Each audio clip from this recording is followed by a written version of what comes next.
Okay, barbell back squat. First thing you want to do is get the J hooks in line with your armpit. Reason being, when we set up with the bar, what we're looking for is when we stand up and unrack the bar, we can walk in and hit these, the top of the J hooks, and slide and get out. Okay, so a bit more with setup. Get into the center, hands about a fist width apart from your shoulders. Coming under the bar, we want to get the bar onto the shoulders, standing up. So in order to stand up, either have 1 foot or 2 feet under the bar, and we should just be able to push the hips forwards to unrack the bar. Take a couple of steps out, away from the rack, and then from there, looking forwards or slightly above, into our squat stance. We're going to come down, driving back up.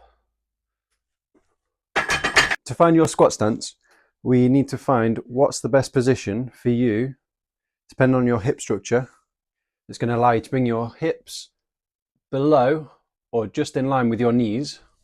So we're looking at the hip crease, can get in line or below the knee crease.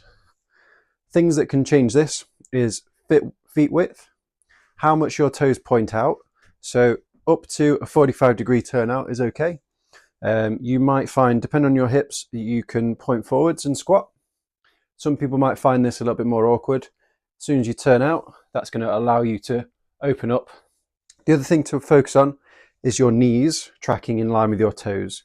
So once you've found that stance, are your knees staying in line with your toes? So we're not letting them collapse in or pushing them out too far.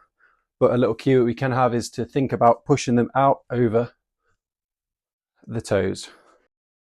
If you have any ankle mobility issues, one thing you can do is grab yourself a couple of small change plates, pop them in line with where you would happily squat. Get in that bar, take your heels onto the plates. That's going to raise your heels up and allow you to push those knees a bit further forwards over the toes. And that's going to allow you to sit down into the squat a little bit better. Okay.